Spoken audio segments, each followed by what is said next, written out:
देवभूमि के सभी भाइयों बहनों, माताओं, बुजुर्गों, आज इतना हॉल ये खचाखच भरा है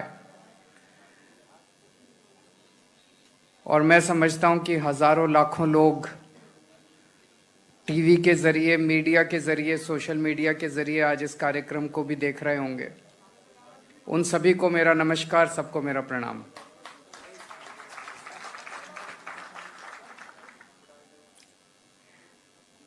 आज मैं आपके बीच में दो बड़ी घोषणाएं करने के लिए आया हूं और मैं समझता हूं कि ये दोनों घोषणाएं उत्तराखंड के भविष्य के लिए, उत्तराखंड के विकास के लिए बेहद महत्वपूर्ण साबित होंगी। पहली बड़ी घोषणा, मैं बेहद गर्व और फक्र के साथ आज ये ऐलान करना चाहता हूं कि आने वाले विधानसभा चुनाव में आम आदमी पार्टी के सीएम उम्मीदवार कर्नल अजय कोटियाल होंगे।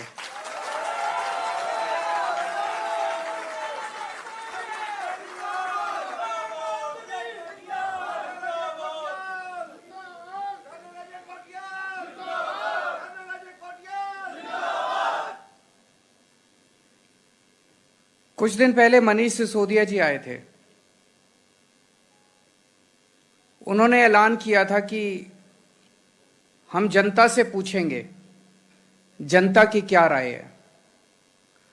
उसके बाद हमने किस्म किस्म के सर्वे किए, किस्म किस्म के तरीकों से जनता से पूछा, देवभूमि की जनता से पूछा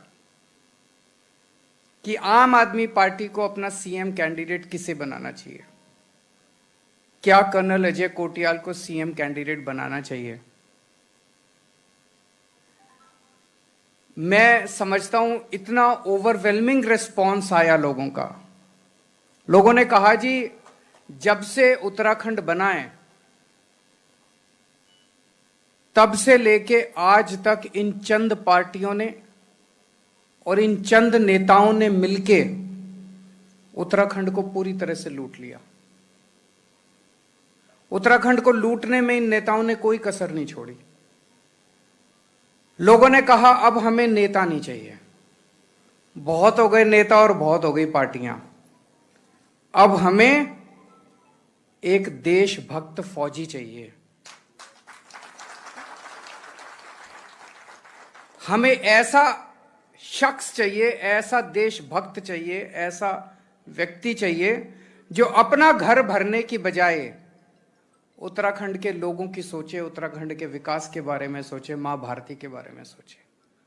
तो ओवरवेलमिंग लोगों ने, बहुत बड़े स्तर पे लोगों ने कहा कि हमें इन नेताओं के भरोसे अब उत्तराखंड आगे नहीं बढ़ सकता, इन पार्टियों के भरोसे उत्तराखंड आगे नहीं बढ़ सकता, हमें अजय कोटियाल अपना सीएम चाहिए।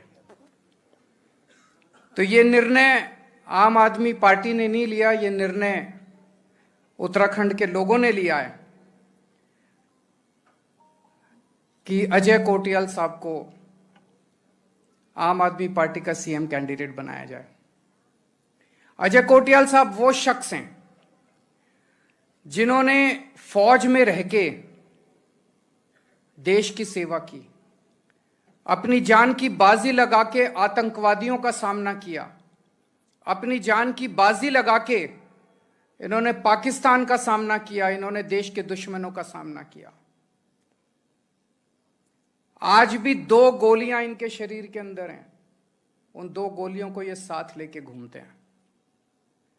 जब उत्तराखंड के वो चंद नेता उत्तराखंड को लूट रहे थे, देवभूमि को लूट रहे थे, तब ये शख्स बॉर्डर के ऊपर हमारे देश की सुरक्षा में लगा हुआ था।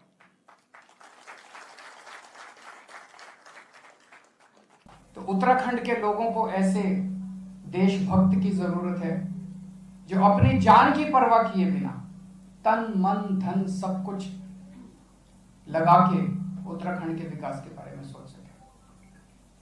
कुछ साल पहले केदारनाथ पे आपदा आई थी, केदारनाथ को काफी क्षति हुई थी। एक बार तो ऐसे लग रहा था जैसे कैसे इसको ठीक किया जाएगा। तब इस शख्स ने अपनी टीम के साथ मिलकर केदारनाथ का पुनर्निर्माण किया था, केदारनाथ को ठीक किया था। इन्होंने अपनी टीम के साथ मिलकर केदारनाथ का पुनर्निर्माण किया था और अब ये उत्तराखंड के नवनिर्माण करने का, उत्तराखंड के नवनिर्माण करने का इन्होंने बीड़ा उठाया है। दोस्तों, उत्तराखंड को देवभूमि कहते हैं हम। यहां पे इतने सारे हिंदुओं के तीर्थ स्थान हैं, इतने सारे तीर्थ स्थान हैं। बद्रीनाथ, केदारनाथ, गंगोत्री, यमुनोत्री, ऋषिकेश, हरिद्वार, जागेश्वर धाम, धारी देवी, गोलू देवता, कैंची धाम, बाराही देवी, टपकेश्वर महादेव, नीलकंठ महादेव। कितने देवी देवताओं का वास है यहाँ पे, कितने तीर्थ स्थान है हिंदुओं की श्रद्धा के। पूरी दुनिया भर से हिंदू यहाँ पे बड़ी श्रद्धा के साथ देवी देवताओं के दर्शन करने आते हैं, पूजा अर्चना करने आते हैं। कर्नल अजय कोटियाल को जो इन्होंने केदारनाथ में काम किया, उसकी वजह से इन्हें भोले का फौजी भी कहते हैं। लोग प्यार से इन्हें भोले का फौजी भी कहते हैं। तो इनके साथ मिलके उत्तराखंड के लोग उत्तराखंड को पूरी दुनिया के हिंदुओं के लिए आध्यात्मिक राजधानी बनाएंगे। उत्तराखंड को पूरी दुनिया के हिंदुओं के लिए स्पिरिचुअल कैपिटल फॉर हिंदूज। पूरी दुनिया के हिंदुओं के लिए उत्तराखंड को हम आध्यात्मिक राजधानी बनाएंगे। आज भी बहुत हिंदू आते हैं, लेकिन अगर प्रॉपर व्यवस्था की जाए तो मैं समझता हूं कि इससे कम से कम 10 गुना ज्यादा पूरी दुनिया से लोग आएंगे यहां पे दर्शन करने के लिए, तीर्थ स्थानों के दर्शन करने के लिए। आप सोच सकते हैं, एक तरफ लोग दर्शन करने आएंगे, उन्हें आध्यात्मिक सुख मिलेगा, और दूसरी तरफ यहां के अपने युवाओं को रोजगार मिलेगा, रोजगार के नए नए अवसर पैदा होंगे। तो एक तरफ तो दिल्ली देश की प्रशासनिक राजधानी होगी और दूसरी तरफ उत्तराखंड दुनिया की हिंदुओं की आध्यात्मिक राजधानी होगी। अजय कोटियाल साहब वो शख्स हैं जिन्होंने फ्री में यहां पे बच्चों की ट्रेनिंग कराई, युवाओं की ट्रेनिंग कराई, और 10,000 से ज्यादा बच्चों को फौज में भर्ती करा चुके हैं। मुझे नहीं पता आप में से कितने लोग जानते हैं। आज उत्तराखंड का हमारा युवा सबसे ज्यादा समस्या हमारे युवाओं के सामने उत्तराखंड में क्या है? बेरोजगारी की समस्या है, पलायन की समस्या है। छोड़ छोड़ के अपना घर उनको दूसरे राज्यों में जाना पड़ता है।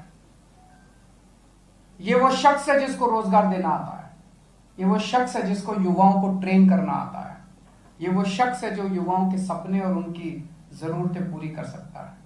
इनके साथ मिलके हम प्लान तैयार कर रहे हैं। कोटियाल साहब के साथ मिलके हम लोग प्लान तैयार कर रहे हैं कि किस तरह से अपने उत्तराखंड के युवाओं को रोजगार दिया जा सकता है। इन्होंने 10,000 से ज्यादा युवाओं को रोजगार दिया है, इनको रोजगार दिलवाना आता है। तो मैं समझता हूं कि इनके हाथों में अगर जिम्मेदारी दी जाती है तो उत्तराखंड का भविष्य न केवल सुरक्षित होगा बल्कि सुनहरा होगा।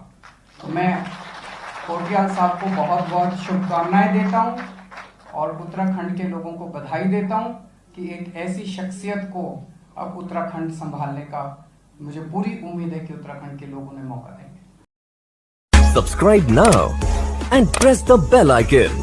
Never miss an update.